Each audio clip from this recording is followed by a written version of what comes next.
Hello again. Hello, we're back. I hope everybody had a great lunch. And now we are all part of a webcast. So good afternoon, ladies and gentlemen, and please join me in welcoming our webcast viewers. My name is Willa Black. I'm a director of the Canadian Club of Toronto and your host for today. Viewers, thank you for joining us.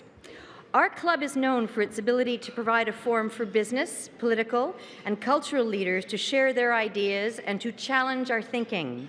Through our programs and activities, we offer access to dynamic public figures from here at home and from around the world. This afternoon's panelists are a wonderful example of that, I think. And before I formally introduce them, let me tell you about a few of our upcoming events. Tomorrow, so you can all come back tomorrow, Wednesday, April 19th, the Honorable Ahmed Hussein, Federal Minister of Immigration, Refugees, and Citizenship, will speak at our podium. The following week, Wednesday, April 26th, we will feature a healthcare innovation panel. It'll discuss how research, science, and technology are shaping our healthcare experience. To order your tickets or to learn more about the club, please visit our website at canadianclub.org.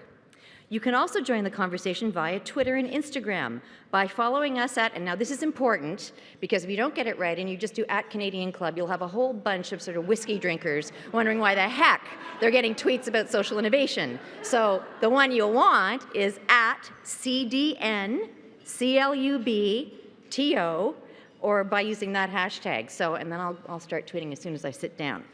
And I want to express special thanks to today's event sponsor, Cisco, represented here by Rebecca Singh-Beal. Thank you for your generous support. Let me clap for that. It's important to have sponsors. And I want to also acknowledge the youth and young leaders who are with us today from Ryerson University's Social Innovation and Entrepreneurship Program. Welcome and thank you for joining us. Yes, yes. And now our panel. While the field of social innovation is still relatively young, no one doubts its role in driving positive change in every aspect of society. Social innovation, by its nature, embraces creativity and collaboration. And with that come new approaches and new models for innovation, rethinking finance, the social enterprise, and technology to drive real transformative change. So then how can philanthropy and corporate citizenship contribute to social innovation? How can all the players in the social innovation arena come together for measurable social good? Let's find out from some of our country's pioneers in this field. We're lucky to have with us today Geoff Cape. You can tell which one he is. CEO, Evergreen. Geoff is the founder and CEO of Evergreen, a nationally recognized leader on urban sustainability. Geoff is on the board of the Sustainable Development Technologies Canada. He is a fellow with the Rockefeller Foundation, and he was recently awarded Canadian Social Entrepreneur of the Year by the Schwab Foundation. I did not know that, Geoff. I did not get the email, but congratulations. That's wonderful. Valerie Chort, Vice President, Corporate Citizenship, Executive Director, RBC Foundation. Valerie is responsible for RBC's Global Corporate Citizenship Strategy. She joined RBC 2 years ago after more than 14 years with Deloitte, where she was a partner with Enterprise Risk Services. Valerie was also the America's leader of the sustainability and climate change practice. Some of you will have seen RBC's wonderful and exciting announcement of Future Launch on March 28th. This is RBC's largest ever commitment to help young Canadians prepare for the future of work, and I hope we'll hear a little bit more about that from you today, Valerie. Narinder, Dhami, Managing Director, LEAP, the Centre for Social Impact. LEAP is Canada's leading venture philanthropy firm. Narinder is the founding executive director of Rise Asset Development, which provides entrepreneurial options to those with a history of mental health and addiction challenges. A lecturer at the University of Toronto, she co-created the first course in microfinance and impact investing. She also worked with Ryerson to launch the Professional Master's Diploma in Social Finance. It's a very distinguished career.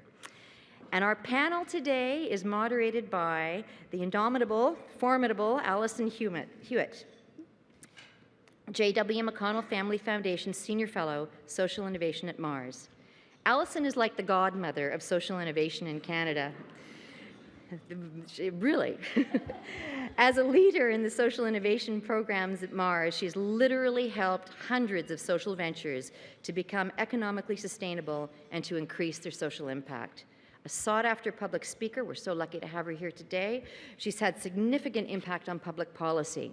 She's also the social entrepreneur in residence in the Masters in Business, Entrepreneurship, and Technology program at the University of Waterloo.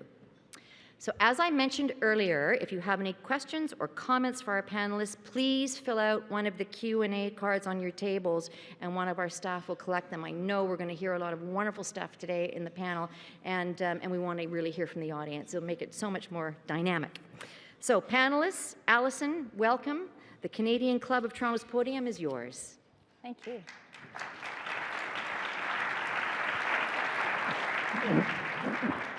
Thank you, Willow. Much appreciated. Welcome, everyone. Thank you all so much for coming out today to have a really interesting discussion with some wonderful leaders in this space.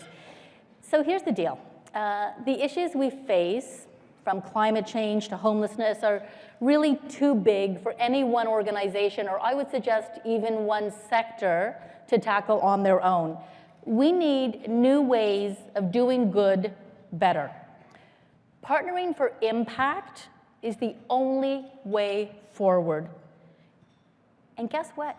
It's also a good thing for business alongside a good thing for community. We're talking win-win strategies, not win-lose strategies.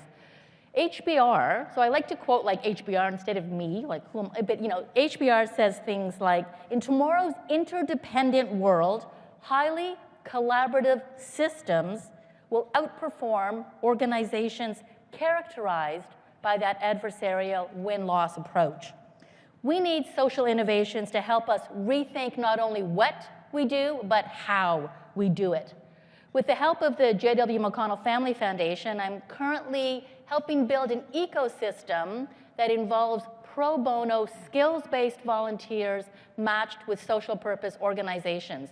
We talk a lot about cross-sectoral collaboration. This is one way groups can actually come together to collectively grow their innovation capacity and their innovation muscle. So what we're going to do today is hear from 3 stellar examples of social innovation in our country, one that is disrupting business for better. So I'm going to start off with each of them just quickly telling us a little bit about who they are, what they want to highlight about their initiatives that they're currently working on, and why it's a social innovation. Okay? So we're going to start. Narinder, why don't you kick us off? Great. So I lead the Center for Social Impact, so we're known as LEAP in the PICO Center. Essentially, our model is about scaling what works in Canada. So I would say many of you in this room knew David Pico or worked with David Pico. So if you think about kind of his impact and his journey of both being a corporate strategist and civic entrepreneur and the change he was able to affect in Toronto, think about the center as systematizing what he was able to do organically. So we were founded and incubated by the Boston Consulting Group with founding partners Ernst & Young, McCarthy Tétrault, and the Offered Group. We have 2 new partners, Hill & Knowlton Strategies and Perennial. And essentially, we bring together the private sector to invest in the nonprofit sector in solutions that work and help provide them with access to the institutional support they need to scale. So our model has 3 pillars. So the first is partnering with all-star nonprofits. So those social entrepreneurs, and there's a few in the room, I see some of our portfolio charities in the room today, who are driving to create social change, who have a model that's differentiated, that has quantifiable impact, which is sometimes tough to do and to find, but these social entrepreneurs that won't rest until their intervention is in the water stream. We team that with the best in the private sector. So BCG, Ernst & Young, McCarthy Tétrault, Offered, Hill & Knowlton, and Perennial. And again, teaming that with forward-thinking donors. So both high net worth individuals who take a more strategic approach to philanthropy and want to see their dollars create impact, and corporations that want to do more than just writing a check. So together, kind of those 3 pieces allow us to ensure that the best nonprofits across Canada can access the most vulnerable Canadians across the country. So that's a snapshot of what we do, and we have two pieces of our work. So one piece is about scale up, so things that work, let's go in, invest for the long term, and help them grow. And the other piece is a newer piece, which is with a partnership with Google. So we're working with 10 different social innovations that use technology as enablers.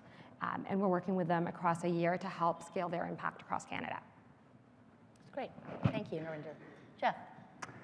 Yeah, so my name is Geoff Cape, and I'm the CEO at Evergreen, and started it 26 years ago. I had a great privilege of still being around inside the organization. And I want to give you a very quick high-level overview of what Evergreen is, and then the challenge or the opportunity we're embarking on right now.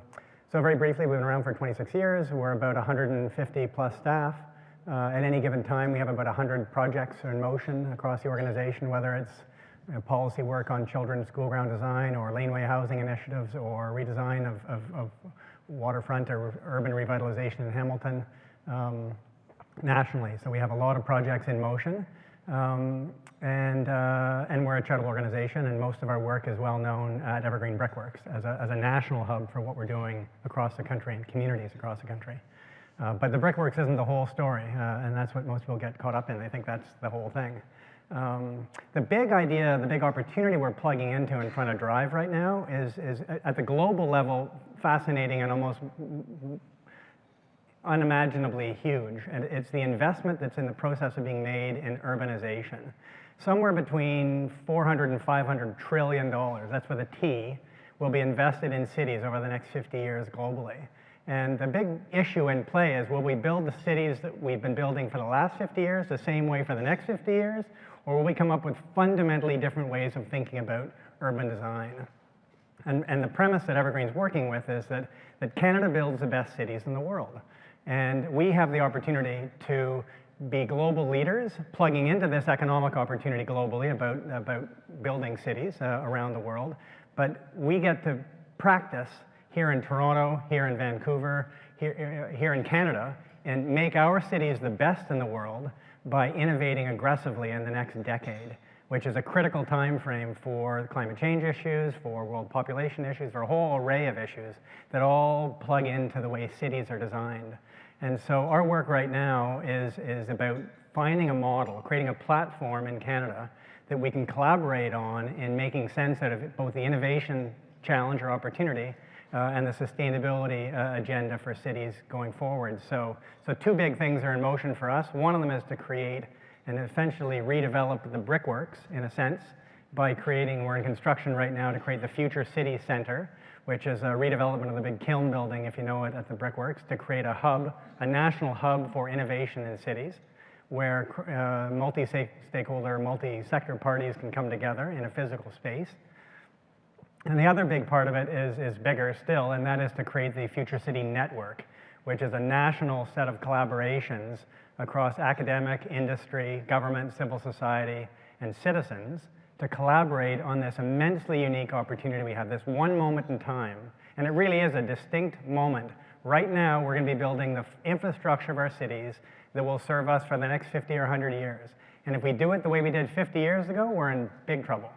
So we need a lot of collective energy focused on innovation and new platforms. And that's what we're trying to create right now. So Geoff, will you have that done by noon tomorrow? Yeah. Yeah, great, excellent. We'll get right on that. Get right on that. Okay, Valerie. Okay, thank you very much, Valerie Chort. So I'll talk a little bit more here about our RBC Future Launch in terms of why it was so important for RBC to embark on this initiative.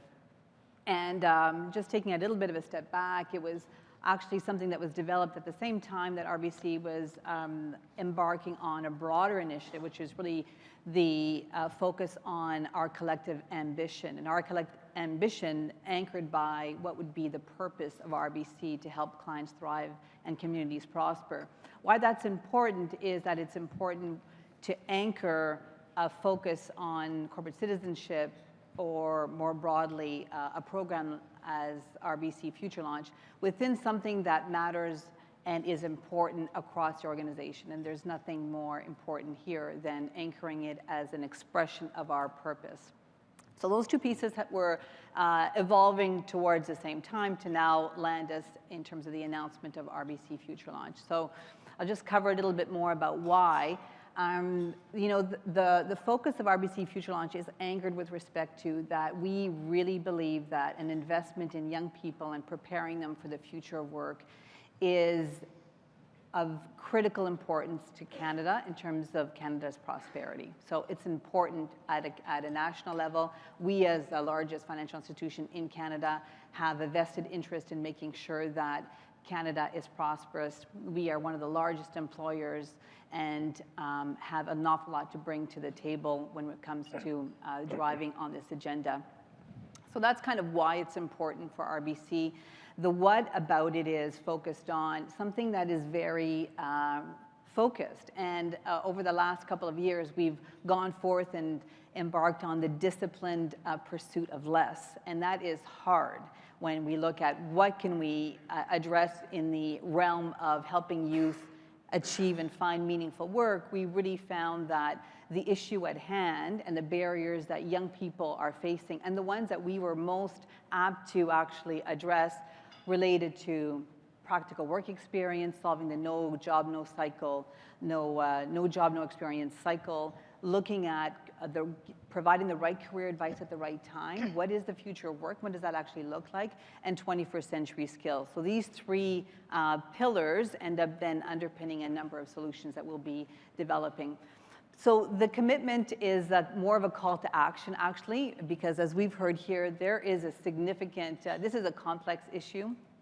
We're just part of the cog in that respect. So our approach here is a much more of a more than money approach, looking at bringing the power of RBC as an employer.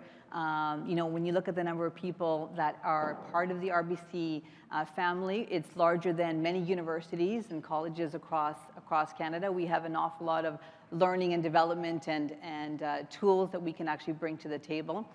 Looking at RBC as a convener, bringing people together to solve for this issue in a collaborative understanding the ecosystem.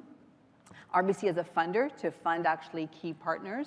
And then ultimately thinking about this in a way that defines us by the process that we're going to be embarking on. So the process is as important as the programs that we're going to be developing. So keeping youth at the center, making sure that we are explicit in terms of the measurement and the impact that we're looking to achieve. And lastly is really recognizing that there needs to be an investment in the sector as well. How do we ensure that the sector isn't left behind, but we invest in an innovative way to raise the capacity and the capability of the sector? Well, reinvestment in the sector is actually very important as well. So that's ultimately, the announcement was made to give us permission to actually now shape and formulate these programs together, but not to do this in isolation, but do this really in a collaborative way. So it's something that we're really excited about and ready to embark on the next pieces. So it's $500 million over 10 years, is that right? It is. That's a lot of money. And you know, money is it's really critical. So I love the more than money, but money is really critical, and we can't underestimate that. There's an expression that says, if you want to go fast, go alone, and if you want to go far, go with others. You've made a concerted decision to go with others. Can you talk more about some of the challenges around that? You know, you could easily sit at RBC with all your smarticles, as my son would say, your smarticles, and figure this all out, but you've really went out, you've decided to put users at the center, you've gone with others. Can you talk about that process a little bit? Well, it was a process both to get to the focus area. So we knew that we wanted to commit a substantial amount of, again, I would call them resources with a big R. So financial resources is just part of it. Again, and mobilize our employees and mobilize the other parts of RBC. So, you know, you can't decide on this in a vacuum. So it took an awful lot of engagement from young people, from our internal partners. We actually kind of know we hire a lot of young people and youth in that respect. So it was important just to build credibility and authenticity and lay the groundwork for future partnerships as well. So how do we discover through the process what are the issues at hand? And this is absolutely not done. We've got a team that's doing youth forums across the country, because ultimately, number one, young people are not homogeneous. You know, a 15-year-old is not the same as a 29-year-old. The young person isn't the same if you are an Aboriginal youth, youth at risk, average youth. You're facing these three barriers in a very different way. So for us to be, again, authentic and relevant in the local marketplaces, you just can't take a one-size-fits-all approach. So all of this effort is, in fact, a bit of a discovery, and to be able to build credibility. So I think the stakeholdering is important from the point of view of informing the program that you want to build, identifying the partners and the collaboration that you need to for delivery, and then ultimately, how are you going to know that you're doing a good job? So making sure that you create some mechanisms for feedback loops and so forth. But I think that's key in order to actually affect this. This will happen by kind of top-level programming, but a lot of smaller-level programming that's happening now that just needs, in some cases, to scale and just to share some really bright ideas. It's also an opportunity to find out and to call out things that are actually not working, where there are barriers that have been imposed because people just have a personal and an emotive reason for doing Project X. And if you bring parties together, you really want to invest in what's going to be the right partners for that investment. Right. And sometimes that forces you to really make some tough decisions. That's great. Yeah, it really does have to be top down and bottom up in order to be sustainable change. So Geoff, when you took on Brickworks, lots of people thought you were a little crazy, and because it was a really big project. And it had been sitting there for quite a while. Now, this next thing you're taking on is also a really big project. What did you learn from the experience of the Brickworks that could be applicable to this new initiative, and maybe for those of us that are also thinking about some big projects? Yeah, the learnings, wow. I mean, there were lots of them for sure. First of all, it takes longer than you think. But a little bit of naive enthusiasm is a good thing. It gets you up in the morning and keeps you rolling. I've also learned very fundamentally that it's messy work. This notion of linear strategies that are all in a nice, get your plan and then execute your plan is just a non-starter. And so you really just have to start. You just have to go and chunk it out, break off pieces, and figure out that one first piece, put some partners together around that first piece and go. With the Brickworks as a concept, yeah, it's a 42-acre site with 16 buildings, and I could go into the complexities behind this one, and they go on and on and on. The next strategy we're building right now, this future city strategy with the center and then the network, is substantially more complex and with much, much bigger dollars attached to it because of so many different players. And herding the cats inside this big tent is incredibly complicated. But what I do recognize fundamentally is that there's a need for somebody to play an honest broker. All of the different sectors bump up against each other, and some of them compete. Some of them just have zero ability to actually communicate with the silo next door. And so there needs to be somebody, some agent needs to play a role in knitting the puzzle together, or at least bringing a platform to the table upon which collaboration can actually be facilitated. And that's a role that we've found ourselves in at a pretty high level. And this next exercise we have in play right now, I wish I could get into some of the details of partners that are beginning to emerge, but they're also, fragile isn't quite the right, they're all emerging right now. And I would love to tell you who some of them are, but I don't think I can. And what I'm getting at here is that's the conundrum of these things.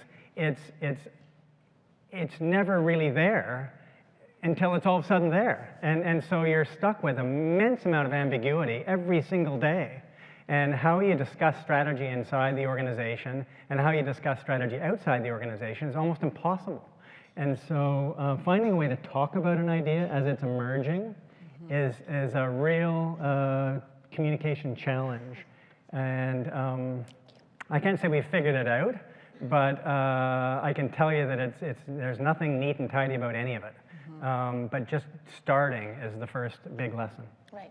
I love the whole concept of comfort with ambiguity. And so if you like really want it all figured out, this social innovation game probably not for you, because there is, you know, part of it too is helping people figure out how their one piece of the puzzle is actually leading to the cover of the puzzle box, right? Like there is actually a picture that's going to emerge from all of this, but you have to recognize that you're part of something bigger than yourself, and you can't do it alone.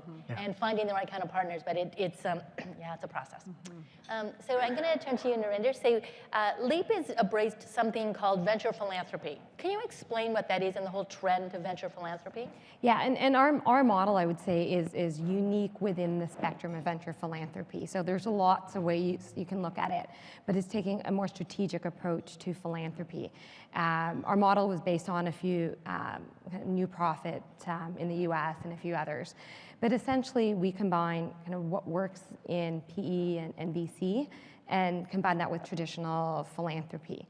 And so if I were to walk through the process, the first phase of what we do is finding the best. So being independent, leading independent diligence, finding out who are those organizations that are doing things that are measurable, that have impact, that can drive greater impact if scaled, that should be scaled. Going through that process and finding kind of the golden nuggets among the 160,000 nonprofits in Canada and 87,000 registered charities. We have such a strong sector, but there's also a lot of noise in the sector. So being able to get past that noise, past those one-of stories, and getting to the meat of what these real game-changing nonprofits are doing. So that's the first phase of what we do. And then the second is thinking about this as a long-term partnership. So, you know, our kind of way of thinking has always been pick few and go deep. You know, we're not meant to do everything for everyone, but for those organizations we partner with, we're going to create a shared vision at the onset and ensure that we're on a journey together. So typically, we work for 5 years, embed about $3 million of pro bono, and embed ourselves as a center team, which actually, to your point, you have to play a lot, you have to wear a lot of hats and be able to speak a lot of languages of being this broker in that type of role. So Bill Young always uses the word bilingual.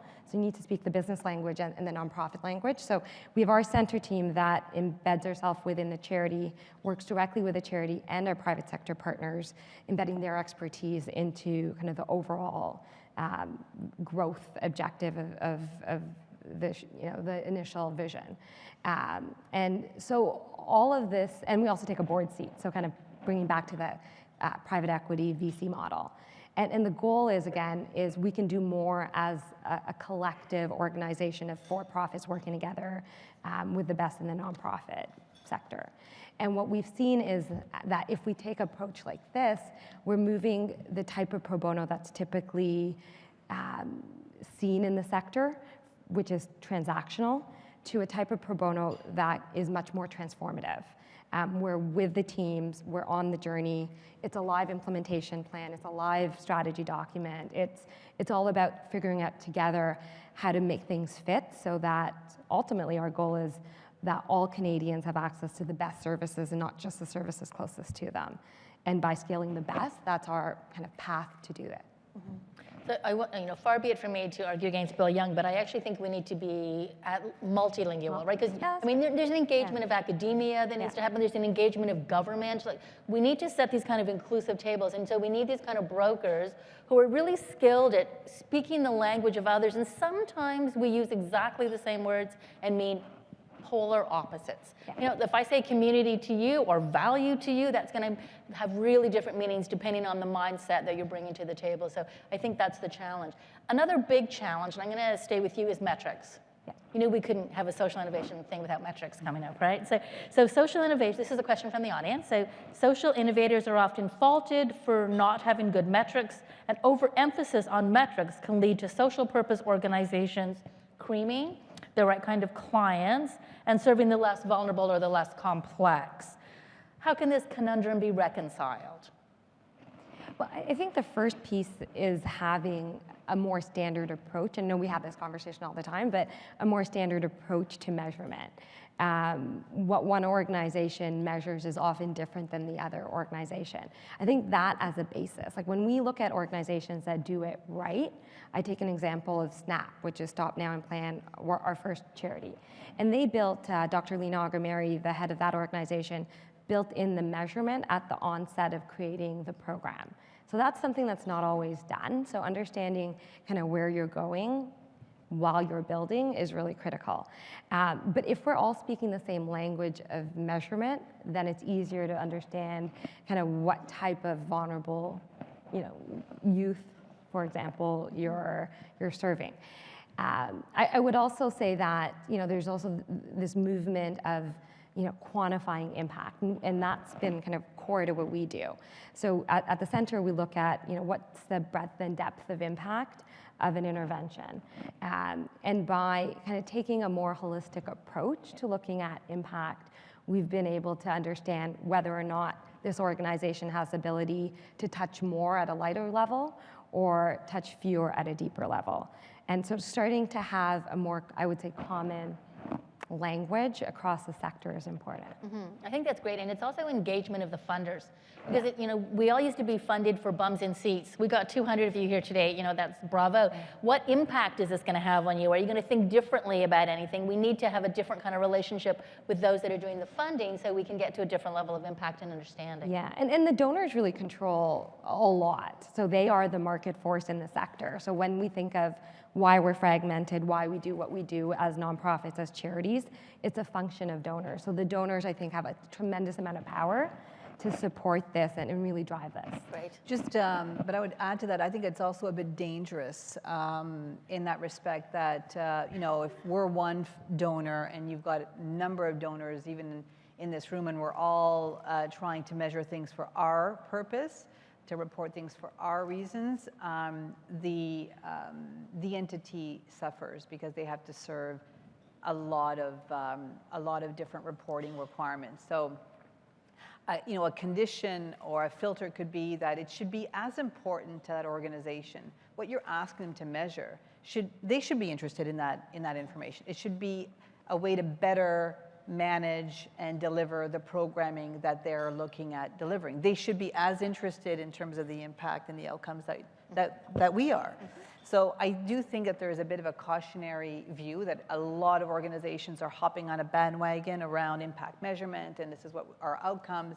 And so I would encourage others, whether it be the not-for-profit or the charitable sector, to actually, in some cases, if you really think that it doesn't make any sense, to push back and say, well, help me understand what decisions are you going to be making with the information that I'm providing to you?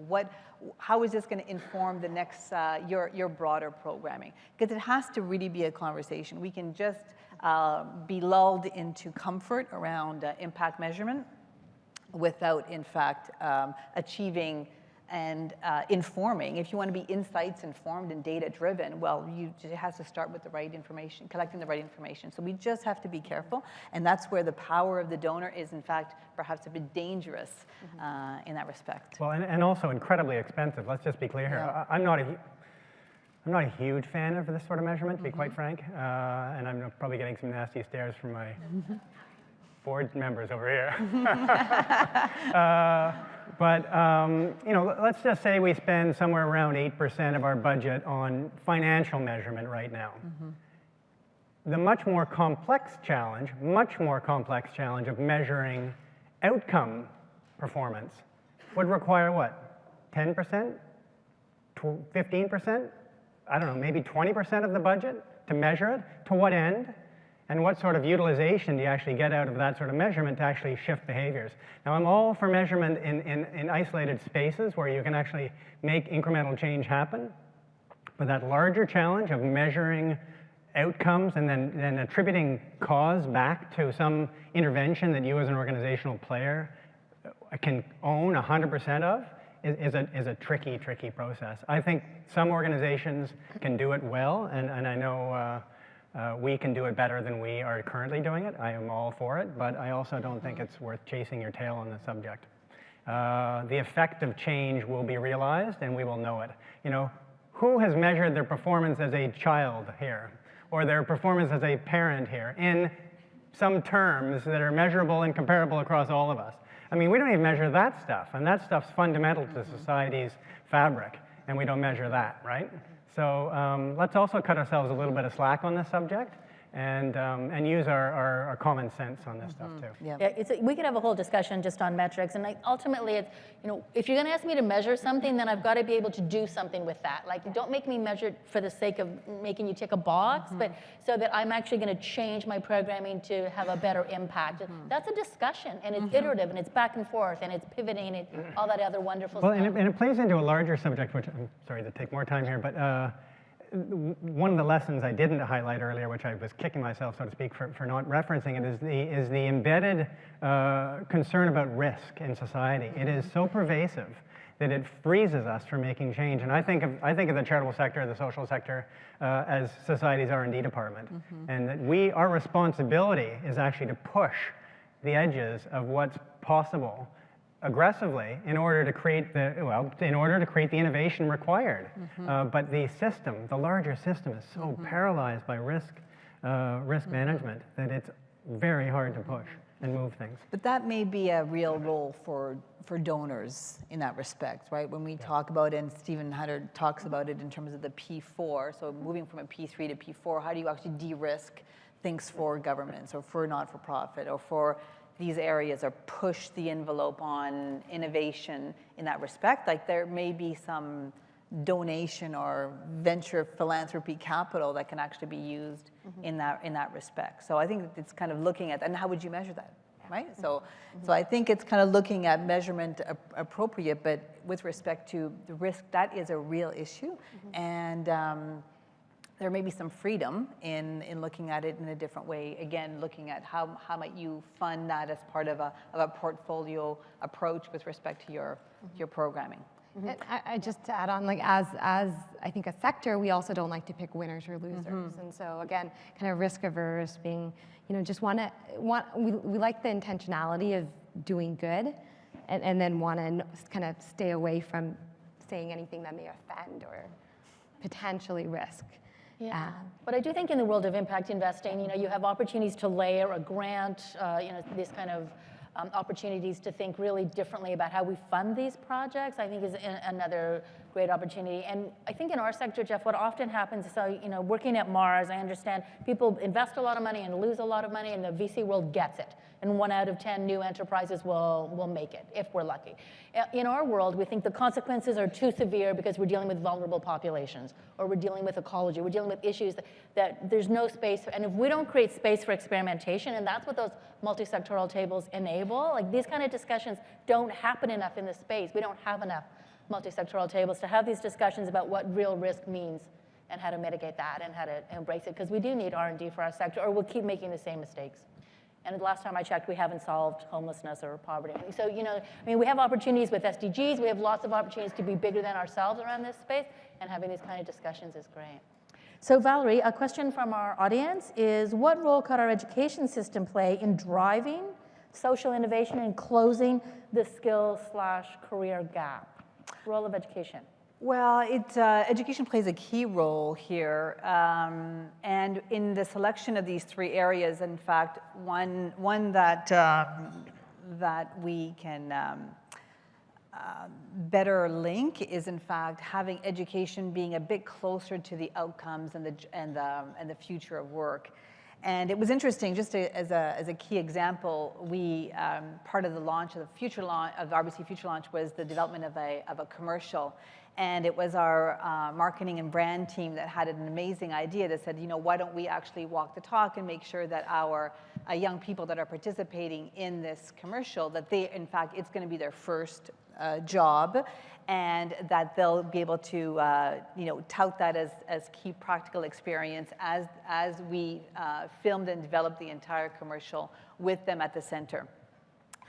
So when we went and called out to universities and colleges to say, we want young people in these specific categories, whether it be makeup, whether it be the creative director and so forth, but it needs to be their first job.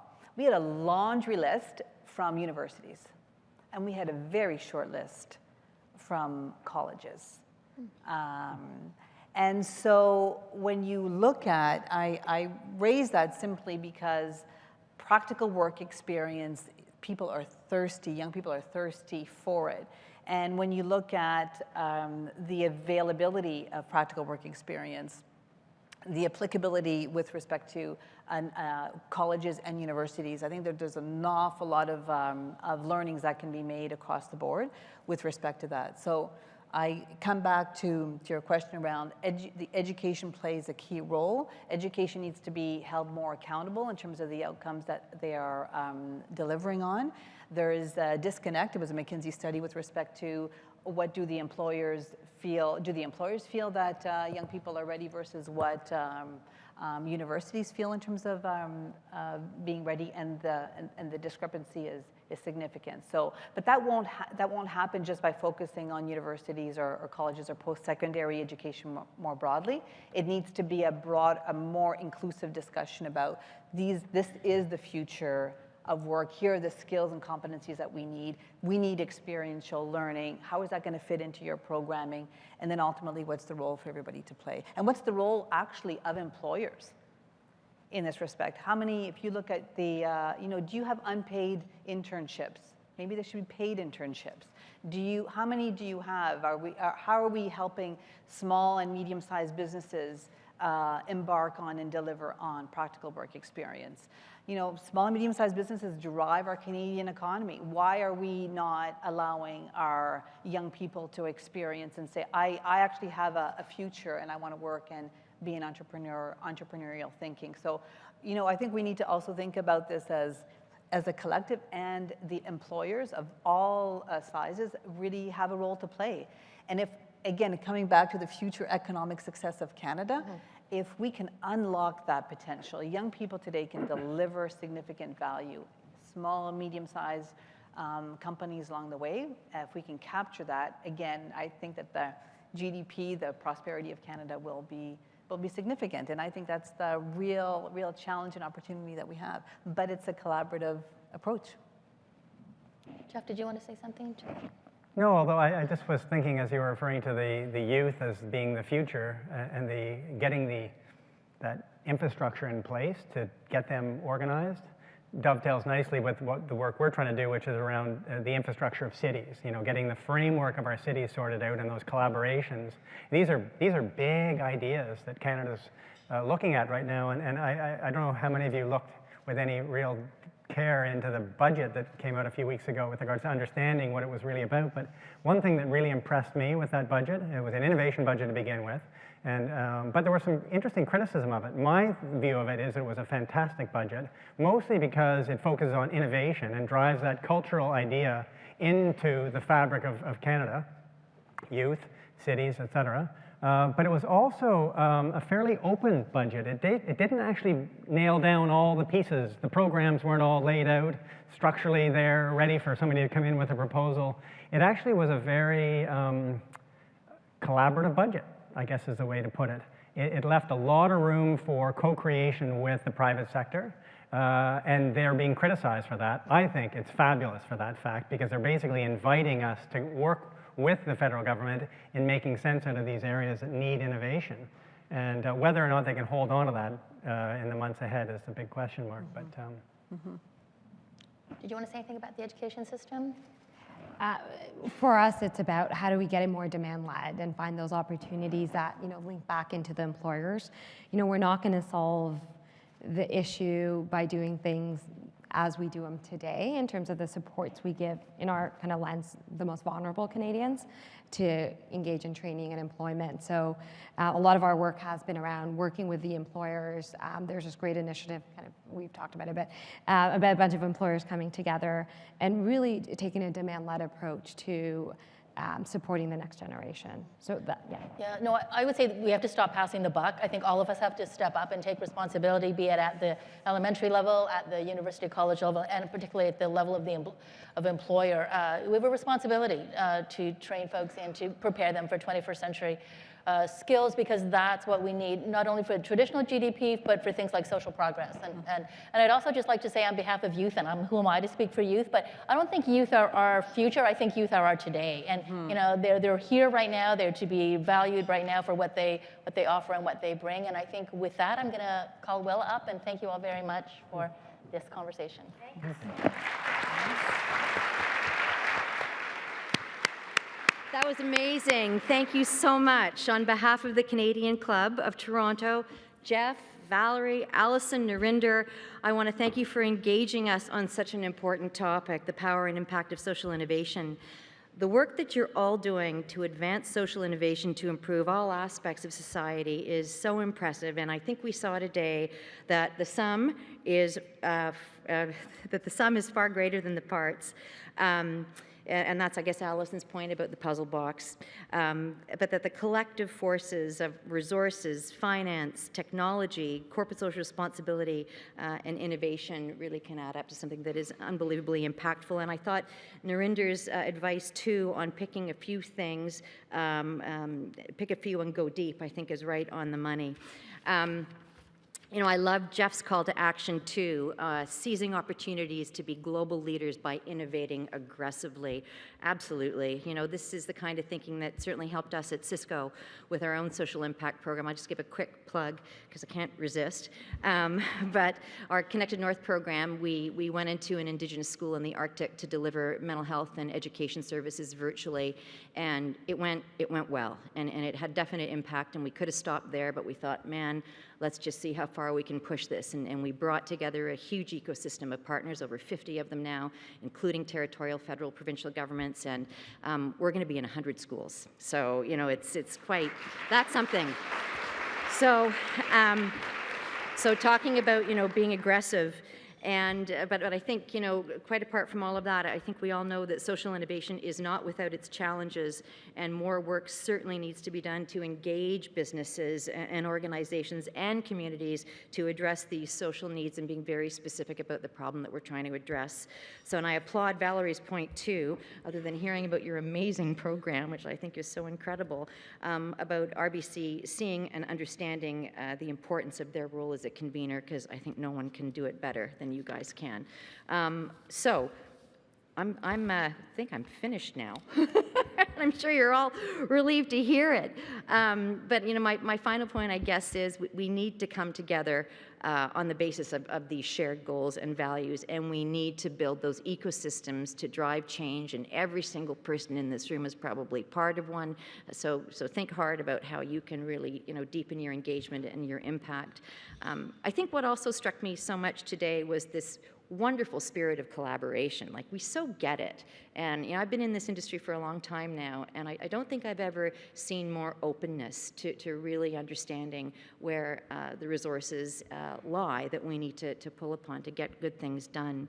And I also think the depth and breadth of the fantastic initiatives that was referred to today were just amazing. You know, your leadership is certainly pointing the way forward, and we admire the many ways in which you are all, as leaders in the field, shaping the social innovation agenda. So thank you so much. And Allyson, for moderating today's conversation, you were amazing as always. You brought your characteristic energy, insights, experiences, and depth to the conversation. So thank you to our panel.